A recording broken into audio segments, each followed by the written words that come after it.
In this video, Dr. Jordan Peterson explains how an intimate relationship can work out, and he also talks about one of the fundamental questions in life. You know, because what's the alternative? You can lay out a belief system and try to impose it. Or you can play along and see if you can figure out what's going on. And if you have a productive conversation with someone, that's what you're doing. You know, you say, well, let's see if we can figure out how to get along. Maybe this is within the confines of an intimate relationship. It's like, okay, what do you want? What do I want? How is that going to fit together? Can we communicate honestly about exactly what that is and how we might get it? And it's a process of co-discovery. It's not like you know the answer to begin with, and you're not going to find it unless you tell each other the truth, and you're not going to be able to pursue it unless you act out the truth that you articulate. And I don't think you're going to be able to articulate the truth properly unless what you want is the good.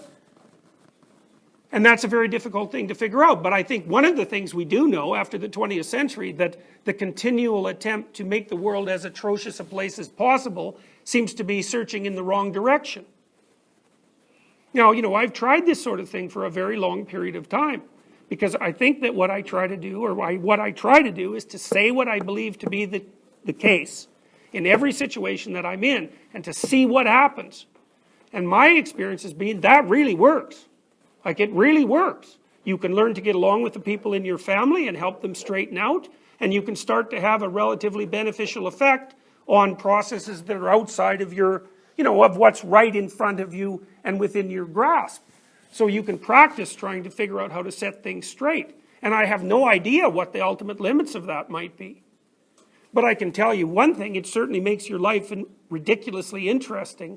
And you know, that in itself is one of the things that takes away the sting of mortality, because if what you're doing is so damn interesting you can hardly stand it, the fact that you have to pay a price as you move along starts to become acceptable. You know, because you'll pay a price if it's worth it. It's Nietzsche said, if you have a why, you can bear any how. And I think there's some truth in that. And, you know, you might say, well, what's a good that's sufficiently good to justify voluntarily participating in being that's bent on your misery and destruction? And that's the fundamental question of life. Well, I would say you need a pretty elevated vision in order to counteract that. And I think that's what a vision of paradise is. And I think that paradise is something that people have to build. I think if we built it properly, it would justify everything that happened on the way to building it. Or at least that might be the case. And I think you can do it locally first. So, and I can't see, and I've watched how people have lived now for decades. And I have two clients in my practice right now who one of them was pretty damn straight to begin with, but he's set up his business. It happens to be a firm. And he's tried to make absolutely straight decisions that were really informed and proper the entire way along. And the bloody thing is running it's equilibrated. It's extremely effective. It's not wasteful. Everybody who's inside the organization is developing properly.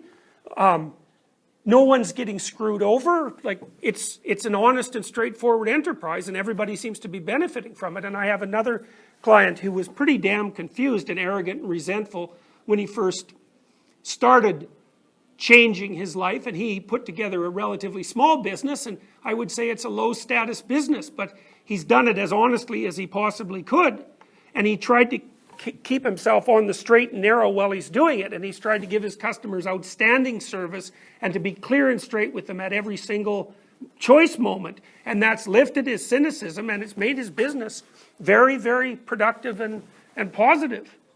And so I can't see, first of all, there has to be some antidote to ideology because it's corrosive and destructive. And I can't see that there's any end that you can attain and any means that you can implement that's more meaningful and rich and deep than that. And I do think it's sufficient to stop you from being corrupted and genocidal. And that's a good thing, because you can get corrupted and genocidal. And if there's enough of us who are corrupt and genocidal, then things are going to get very bad instead of very good. So